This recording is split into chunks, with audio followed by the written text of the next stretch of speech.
My name is Joshua. Joshua T. Sullivan. I was born a perfectly normal boy, perfect that is except for being blind in my left eye. The funny thing is that the eye looks normal and acts normal, just somewhere between the eye and my brain the sight signal gets lost. My parents told me that it was quite some time before they realized I couldn't even see out of that eye. Most people would consider this a handicap, but nobody could possibly imagine the world that would eventually be opened up to me because of my condition.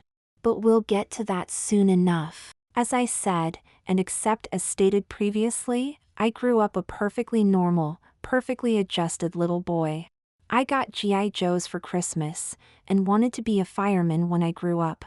I played perfectly fine with other boys, and most girls were just plain yucky. I say most because as with most young children I also had an imaginary friend. But the strange thing was that my imaginary friend was a little girl named Tiffany. I don't remember ever actually talking to or playing with her, but my parents tell me that I talked about her a lot. With age, she faded, and eventually went away altogether. By the time I entered elementary school I was playing with worms and doing all the crazy things a boy of my age would do, including avoiding girls. I must say at this point that I was a rough and tumble kid too. My friends and I would wrestle, we would jump off the slide in the playground instead of sliding down it, and would spin on the merry-go-round as fast as we could until it flung us off into a bush, a friend, or even a tree. All of this happened with no ill effects other than being slightly dazed. The fact that I could not see out of my left eye meant nothing to my friends or me. We were perfectly normal rambunctious kids in every way. At the age of 12 I told my parents that I wanted to play Little League. All my friends were playing, and I didn't see why I shouldn't be allowed to play as well. Of course the issue came up that my vision problem would make it unsafe for me to play. My parents threatened to take the league to court if I didn't get an opportunity, and the league officials finally relented. I actually turned out to be pretty good too. Okay, so I was no Babe Ruth or Derek Jeter, but I held my own pretty well. It wasn't long before the coach and the rest of the team started treating me like just another player, and not the kid with the bomb eye. It was a day in midsummer when my whole world changed. Oh man, did it change! There was only one out, and I had got a hit that put me on first base. I was leading off of first base and had a steal sign from the third base coach. As soon as I saw the pitcher make his move to throw to the batter I put my head down and sprinted for all I was worth towards second base. About 3 steps later I heard the batter make a solid connection with the ball, and half a heartbeat later the ball hit me in the head so hard that it knocked me off my feet. Thank goodness I was still wearing my batting helmet. Unfortunately, since I did not make it to second base and stopped the ball in the process, this led to an easy double play which ended the inning. My teammates came running up to me asking, "Are you okay, Tiffany?" The coaches came running up as well and told the other girls to break it up and get to their positions. They asked me how I felt, and I said fine. They said they weren't going to take any chances and benched me for the rest of the game, and had another girl take my position in the outfield. As I sat on the bench I was feeling odd. Not sick or dizzy or anything, just odd. I felt perfectly normal. I knew my name was Tiffany J. Sullivan and I had clear memories of being raised a perfectly normal young girl. Well, except for being blind in my left eye. I had memories of being quite a tomboy growing up too, playing with worms and doing all the rough and tumble stuff. And as I was sitting there trying to figure out what was out of place, the name Joshua popped into my head. I had an imaginary childhood friend named Joshua, but hadn't thought of him in years. Why did he pop into my head all of a sudden? And the more I thought of him, the more I realized that this was a lot more. I started to remember being raised as a young boy as well. Very similar memories of me growing up as a girl, but definitely a boy. By the time the game was over, I had a lot on my mind trying to figure out these two persons in my head. When my parents picked me up, the coaches told them I had been hit in the helmet with a line drive and to keep an eye on me. The first thing they asked me was if I was all right, and I said yeah, I was perfectly fine. I didn't tell them about Joshua though. I didn't want a one-way ride to the loony bin. And at that point, things went back to normal. I went to school the very next day, and sat and chatted with the other girls during lunch. I came home and did my homework in my room with posters of Justin Bieber and Taylor Swift on my walls. In no time flat, Joshua became an afterthought as I settled into being a normal 12-year-old girl. 3 months later, for my 13th birthday, my parents decided to take me to Skateland for a birthday party. All my friends were there and it was a real blast. Towards the end of the night there was a speed skate, and my friends and I decided to make a race of it. I won't lie to you and say I was winning, but I was doing pretty well. But I do not like to lose, and I pushed myself as hard as I could. Coming around a corner towards the end of the race, I lost my footing and went down, sliding into a wall. My best friend Daniel came up behind me laughing. "Man, Joshua, you were in the lead, but just had to push it, didn't ya? Talk about going from first to worst." And we both laughed.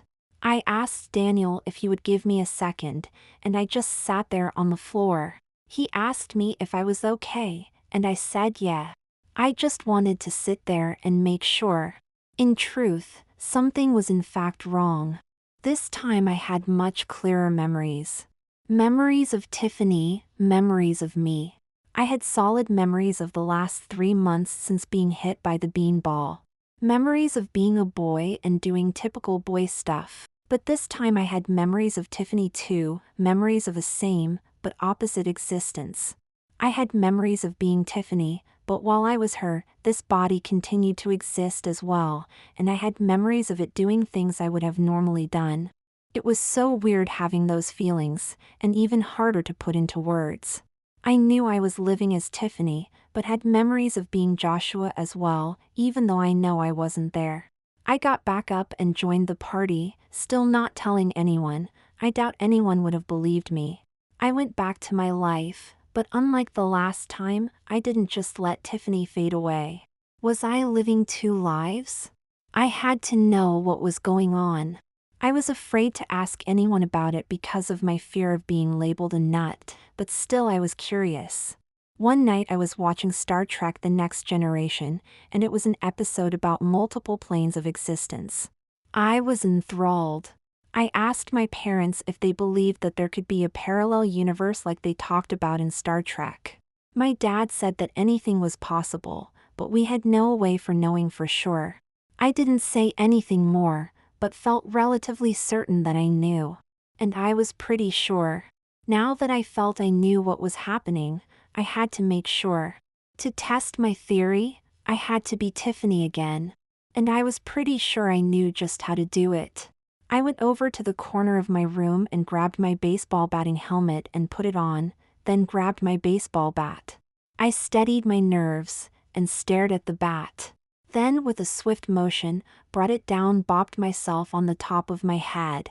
Not hard enough, I thought to myself, so I held the bat away even farther, and steeled my nerves to swing again. And just before I could, I heard my mother come screaming into my room. "Tiffany, Joshua Sullivan. Just what the hell do you think you are doing?" I stood there slack-jawed. Several things were going through my head at the same time. One was that this time I knew for a fact that only moments before I had been a boy named Joshua. Second, I could feel some way somehow that he just got a chewing out by his mother too. And lastly, what my mother called me. That surprised me the most. I asked my mother why she had called me that, and she said it was my name. She then asked me again what I was doing, and I said it was a simple physics experiment. She said, "Since when do 13-year-old girls do physics experiments?" I reiterated that I was just trying something out, and added that I was wearing a helmet. "Helmet or not, young lady, you won't be doing that again. Do you understand me?" I said yes, ma'am. I then went back to the name thing.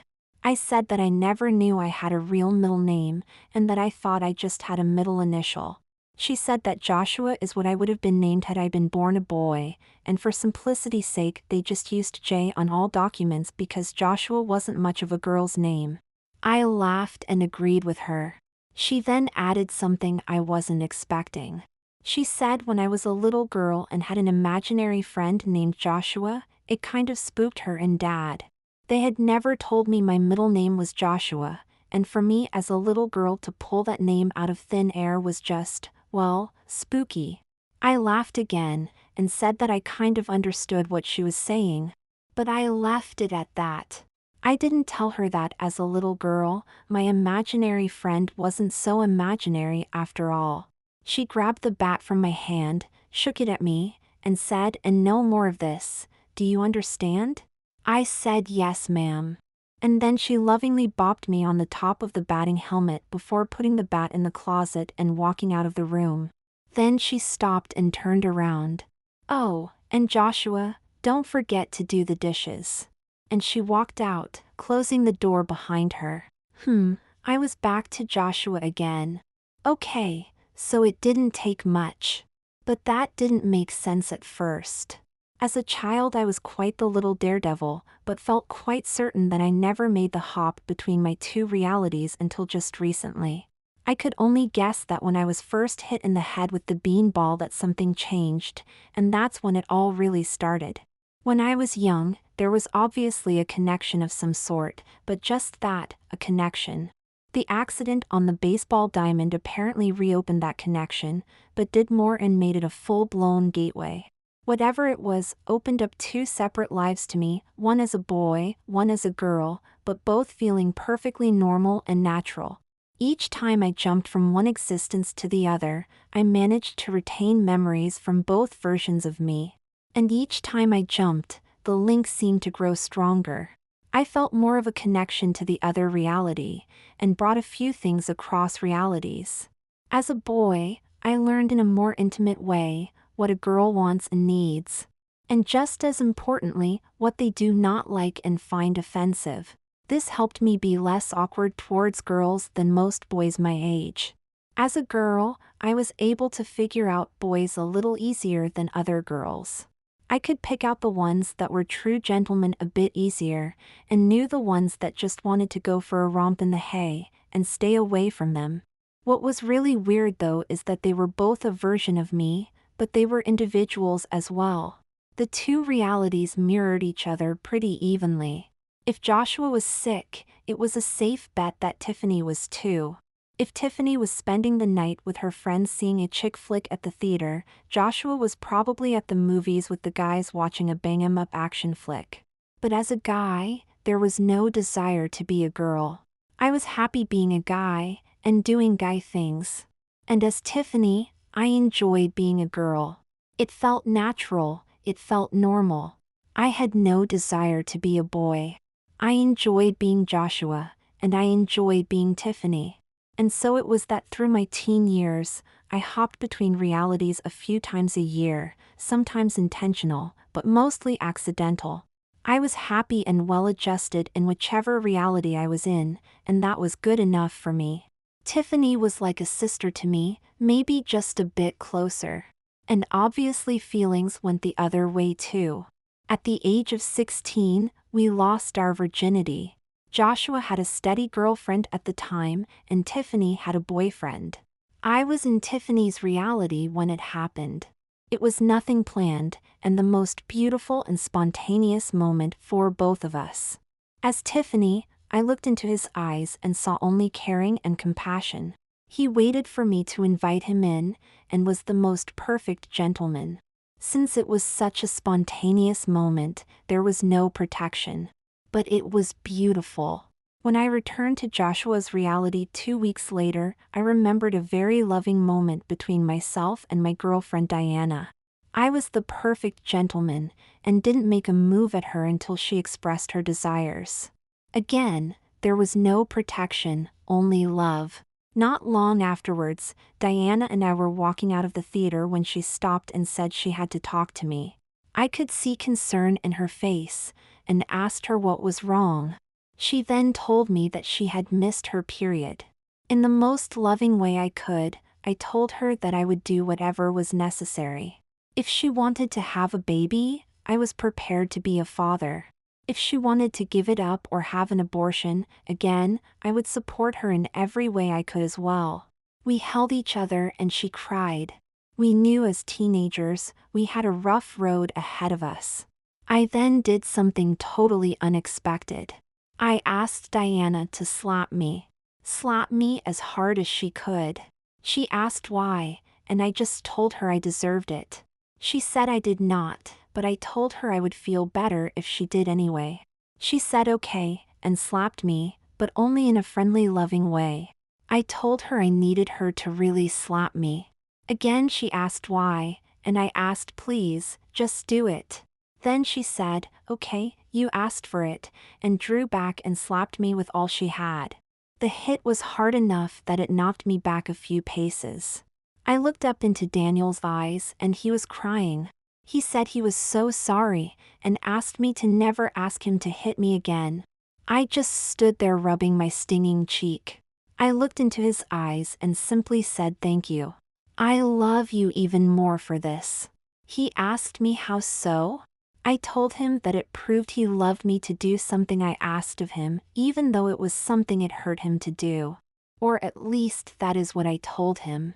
In truth, I needed to be Tiffany again. And as I searched my memories, I found what I had expected and feared. I had just told Daniel that I had missed my period.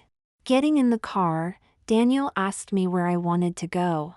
Did I want to go home, or did I want to go somewhere else? I told him to drive out to the beach.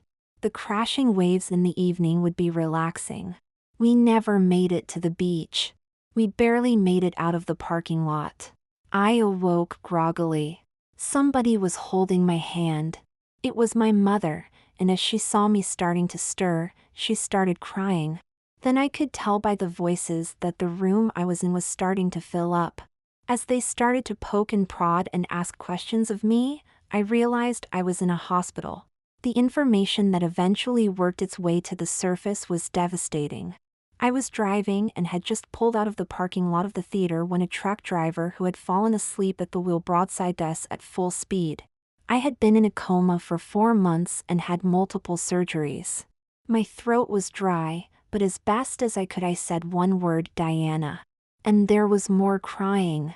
My mother didn't have the strength to tell me, so it fell to the doctor to tell me that Diana had not survived the crash. He said that when I arrived at the hospital, they had given me a 10% chance of survival, but somehow I pulled through. I had multiple broken bones and a very serious head injury. They said I had to go through an operation to relieve swelling of the brain. They also said that the brain surgery revealed an abnormal growth in my brain just behind my left eye, and they had removed it as well. The doctor asked me to try and open my eyes. It hurt. For the first time in my life, it hurt to open my eyes. But as I did, I saw a sliver of light through both eyes. From a whole lot of bad, came just a little bit of good. For the first time in my life, both of my eyes worked. I would remain in the hospital for another 3 weeks recovering from my injuries.